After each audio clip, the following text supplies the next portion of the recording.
All right, everyone. Steve Metrics here of Db8 Sports.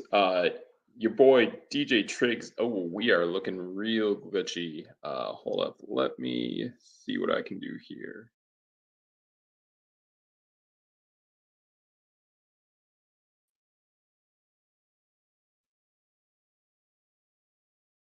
All right, let's try this again.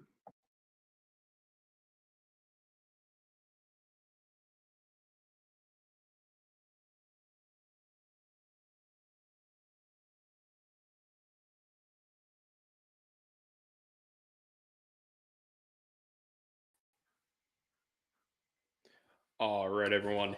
Steve Metrics here of Db8 Sports. Your boy DJ Triggs is a little down in the weather for today, but he'll be back with us next week. So I'm going solo tonight. So we'll go over a few things today.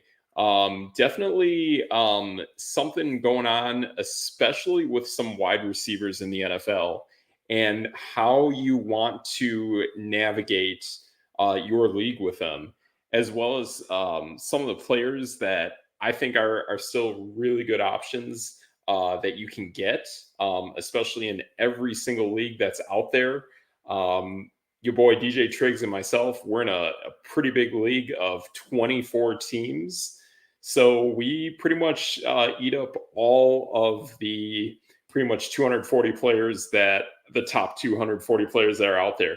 But there are still players out there that you can make your team with and can actually still have some fantasy relevance. And not only that, this is also that time of the year where we're also seeing that some players on certain teams are actually making them their rises up rosters, and other teams players that are falling down on the rosters because they're just not playing as good.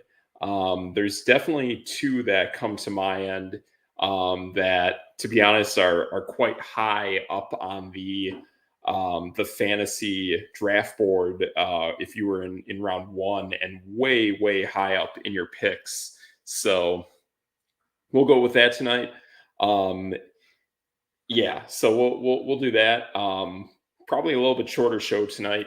I'm also dealing with a little thing that I got going on that makes it a little tough for me to speak tonight. But that's for another time. So anyways, what we got tonight is those receivers that are on the move.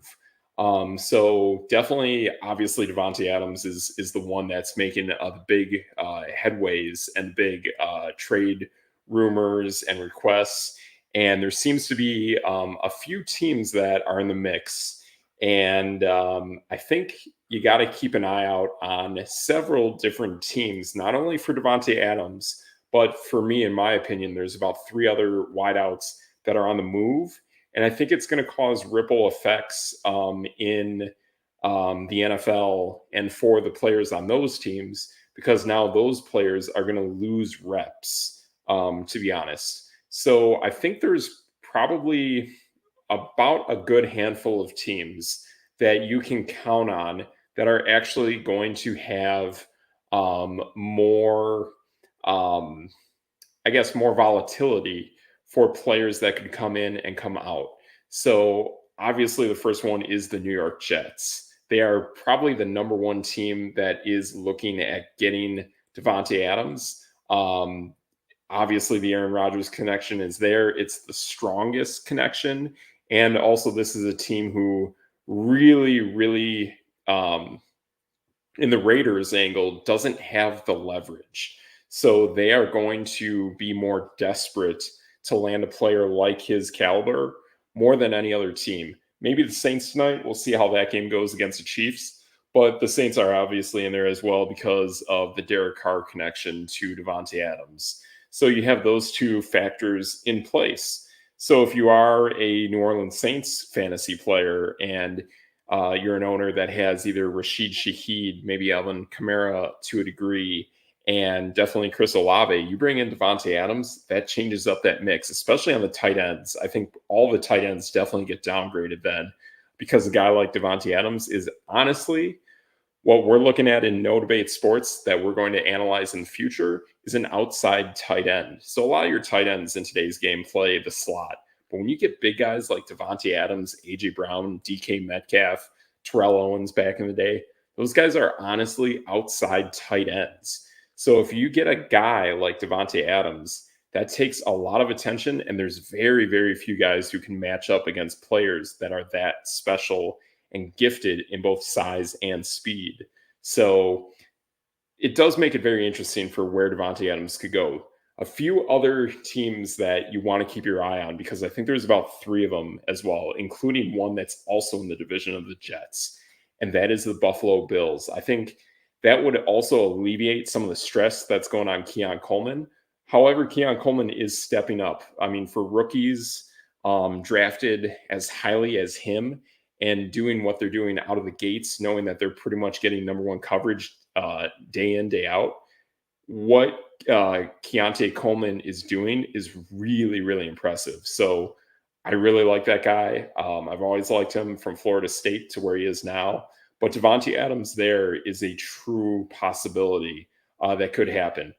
We have heard whispers and rumblings about the Pittsburgh Steelers possibly trying to trade up and get him as well, because basically George Pickens is going through exactly the same thing that Keon Coleman or Drake London has gone through, that it's hard.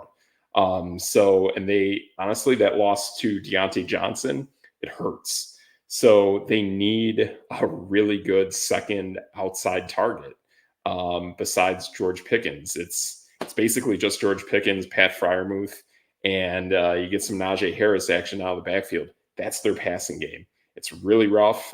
It is what it is, but expect Pittsburgh to play into the mix. 2 other teams that I think are pretty interesting. And one, I think if he gets in, this weekend really showed some of the lack of targets in there, and that's Washington. I think Washington would kill to get a guy like Devontae Adams.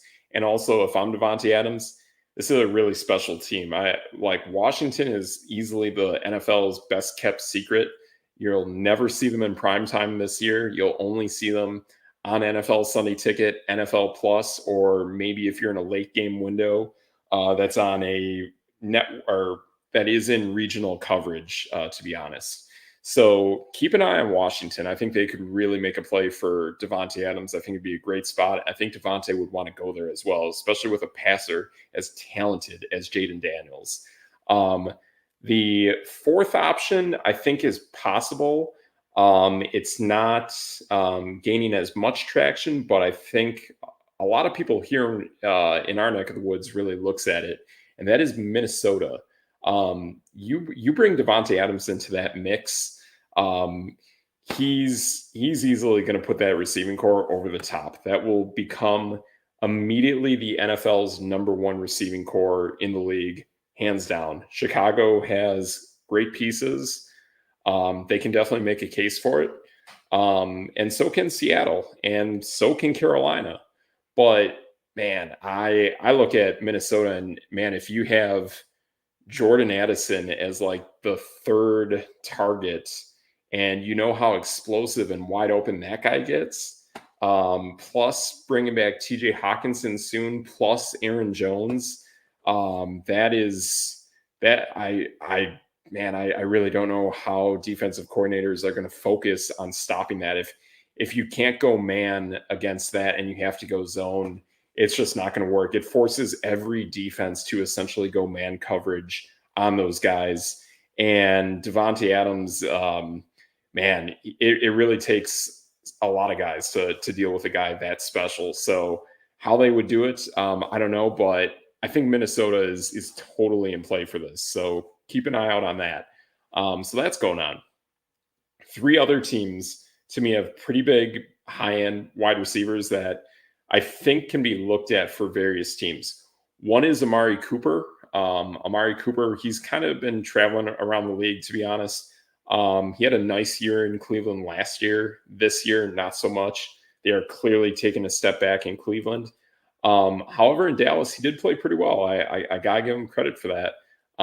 But he does have the dropsies kind of problem. So I think there's a market for him, but I don't think it's as great. They do have some receiving targets. A team that definitely likes to go 12 personnel quite a bit with Jordan Akins and David Njoku, but definitely keep an eye out on where Amari Cooper lands. That could play a part, and he's a big time target. Definitely an outside tight end kind of guy, in my opinion, and definitely a guy that he pops up on a roster, it will definitely take targets. He's a massive target, massive guy. If he can catch the football, you're golden. So that's what you get there. Two other guys that could be on the move. I think one guy basically just has one market, and that is Tyreek Hill. I think if Tyreek Hill leaves Miami, 100% he goes to Kansas City. They are totally desperate for a wideout, considering Rashee Rice is done. That guy's NFL career, considering what is coming after this season, is probably looking pretty bad. It just is. He's probably going to be out of the league for probably the next 2 seasons after this, I would expect. So we're basically looking at 3 seasons of no Rashee Rice. So that plays a part. It really does. So I think Tyreek Hill there would be pretty good. Another team that I think is a player that as a wide receiver definitely has an open market and is going to another team. I got this one team that is in my mind that I think would make a lot of sense. It's been really good at having good wideouts recently. I don't think if you have a wideout on this team, you're too worried about losing guys because they've already kind of lost guys. But I think it would give this guy a really good chance to shine, to step up. And I think it would work out really well for him. I think it could work out. I mean, Green Bay is going to get picks in return. But that is definitely Romeo Doubs. I think Romeo Doubs has an absolute trade market out there that is similar to Devontae Adams. And I think he's a guy who there's one team I see that is in play. I've heard this team rumored with Devontae Adams, but to be honest, I just don't think it's going to happen. And if I'm the Raiders, I just don't think this team would give you as much compared to the other teams we know that are in the mix for Devontae. But if that's the case, I think this team is going to go for this other player that's a really good wideout and can really step up, and that's Romeo Doubs. Romeo Doubs is kind of in the same boat as Devontae Adams. He's on a team he's not happy with, and he wants to get more playing time. And he's a really good player, to be honest. He's probably the second best receiver on Green Bay. He doesn't get the targets. They have tons of wideouts, and that's dictated by Jordan Love. It is dictated by the quarterback. Just ask Stephon Diggs when he was in Buffalo. Just is what it is. So Romeo Doubs in LA with the Rams. I mean, no Puka Nacua. Cooper Kupp's a little bit banged up. Tutu Atwell is outside, pretty strong, pretty fast. Deshaun Jackson kind of like receiver. But you bring Romeo Doubs into that mix, man. Like Doubs could almost become like CeeDee Lamb. Maybe he plays the slot more. We've seen Romeo Doubs line up inside every now and then as well. So I think Romeo Doubs, if he were on the LA Rams, would actually cause some massive fantasy damage in a good way. So that's probably the team that I'm kind of crossing my fingers for, that I want to see Romeo Doubs go to, where I think he truly would have a chance to shine. Maybe Washington too, that could happen. But there's definitely going to be a big, well, not a big market, but a solid market for Doubs. And pardon me, a big market for Devontae Adams. So that's the kind of stuff that I see going on there. It is kind of interesting that we're seeing this kind of movement of players. And that's the thing too, like for your fantasy league, you can really hone in on knowing those moves before they happen, because then that's going to allow you to make moves off of guys who are on your team who may be one of those recipients of an incoming player. So if you can move off of a player before another big time player arrives, then that increased your trade value on unloading a player, and B, it saved you gosh, I don't know how to say this, but to me it's like selling a stock that you know is going down. you know that an incoming player is going to bring down volume and bring down targets of your guy. So if you bring in a big time player like that, that's going to help you out, or get rid of a player. It's going to help you significantly from that big time name arriving. And this is the time of year when that stuff happens. There's only maybe a handful of weeks before that NFL trade deadline. So there's more movement and more urgency for teams to get moving now.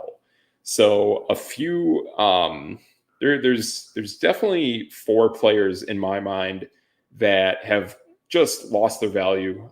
They've lost their starting roles. And to me, they were kind of valued a little bit too highly. And to me, one of them, right off the bat, I think they're the number 2. Well, you pretty much say the top 3 picks in fantasy have all busted. To be honest, Christian McCaffrey he's a ghost. He's nowhere to be seen. Breece Hall, I don't know who forecasts the numbers on Breece Hall, but man, it is insane. I didn't buy it. I thought there was way too much Zach Wilson going on there. And that was Captain Checkdown. So if you have Captain Checkdown, Breece Hall, to be honest, is a nice player. He's really good, but again, he's kind of like a Jahmyr Gibbs. He's a Najee Harris. He is almost Amir Abdullah-ish in a way, but more power. But that being the fact, Braden Allen, if you can get him and he's on the Jets, that guy is scary. He is totally going to overtake Breece Hall. He basically has stats and builds similar to Derrick Henry, but man, he's fast. He's just crazy fast. I think Braylon Allen is going to take over the league. He definitely will take over the Jets. And the future is bright for a guy like Braylon Allen. So that's there. The guy behind Breece Hall at the top of those fantasy drafts, Bijan Robinson, he's a guy that I think too could definitely maybe get traded. I just don't. I watched these Atlanta Falcon games and I just don't see the effectiveness of Bijan Robinson. We know it's there. We know he can do it, but it is so clunky and awkward where even though it wasn't as good quarterback play, just having a little bit of mobility factor from having what's his name? Trace McSorley, the guy that wears number 4. We've seen him in Washington. We've seen him in Atlanta. But when he took over for Desmond Ridder, it felt like Bijan kind of got let loose. And if Bijan has a running quarterback, a mobile quarterback, I think he can do a lot of damage. Whereas if you got Kirk Cousins and he's doing everything in play action, plus Bijan can't block to save his life, it's really ineffective. It screws around with the offense. It screws with the plays. I think Bijan is going to be better suited on a more mobility factored quarterback team than in Atlanta. And that's because, to be honest, the better running back in this system is Tyler Algier. He is just stronger, faster. He plays like Braylon Allen, to be honest. There's really a coolness with Tyler Algier. I never liked Bijan getting drafted by Atlanta. I think he's just going to make it somewhere else. I really feel that in my gut. So that's going on there. 2 other interesting teams that their running backs kind of changed this week. One of them I saw clear as day, and I've been seeing this for the last few weeks, is in New England. The only downside there is Jacoby Brissett in that offense is just not working. The guy's learned so many playbooks over the last 3 seasons. You can see it in him. He's kind of lost. He's not a mobile quarterback. It sucks. The receiving core is kind of clunky. There's no real big outside tight ends on that team. It just kind of is a team. Drake May, he's a thing. He can light up that offense, I think. But with what it is now, you look at Ramondre Stevenson, he's just not really quite doing it. And Antonio Gibson to me is better than him. He's an all-around back. He can do it as a tailback. He can do it for power too. It's just that Ramondre Stevenson, he seems to find those holes a little bit better, kind of like Madison on the Raiders compared to Zamir White. He can do that as well. So you got those two guys doing that, where Madison took over for Zamir White, to be honest. But Gibson can do that.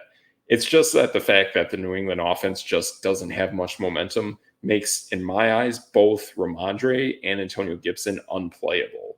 So it took me a few games to notice that, but it is what it is. The final running back out there that I think is totally out there, totally available to pick up. I picked him up this week. He totally paid dividends instantly.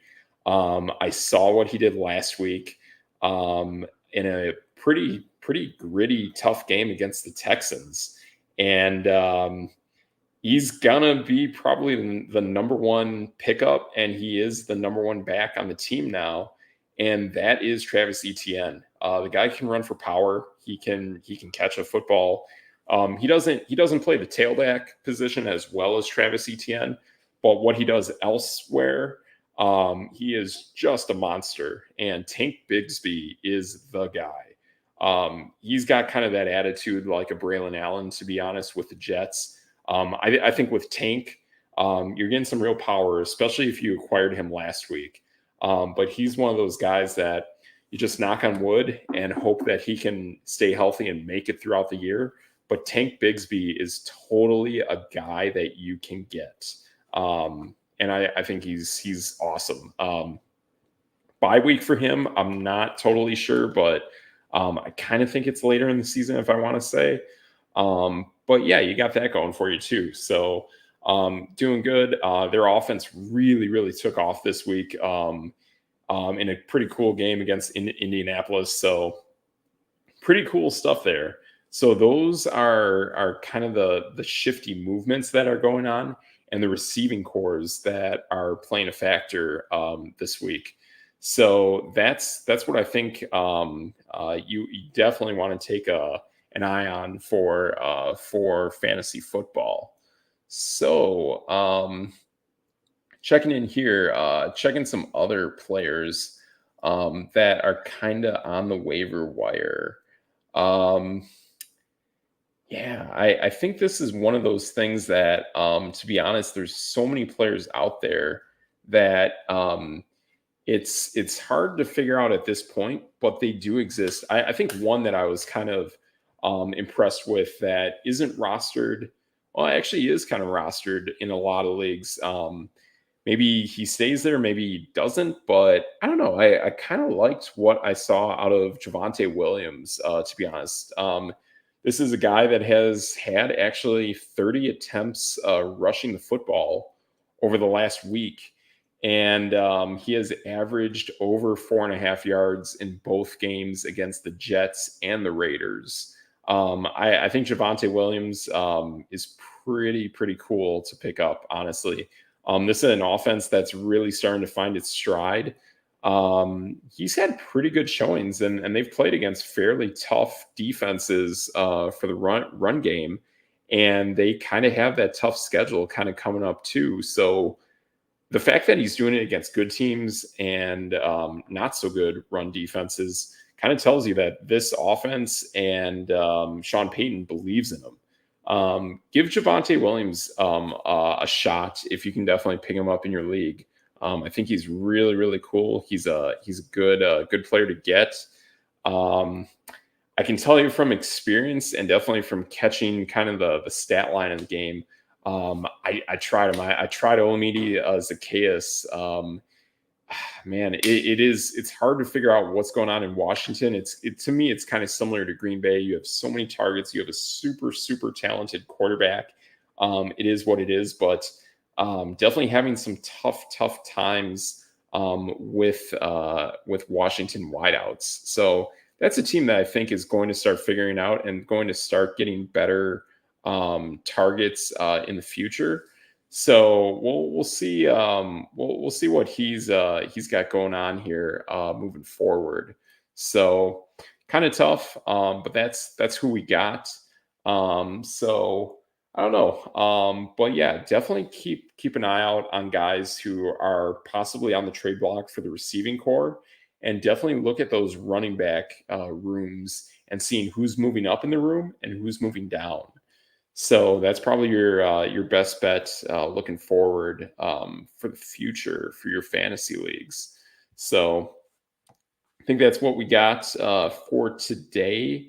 Next week, hopefully everything's going okay with your boy DJ Triggs. You can definitely catch us next week.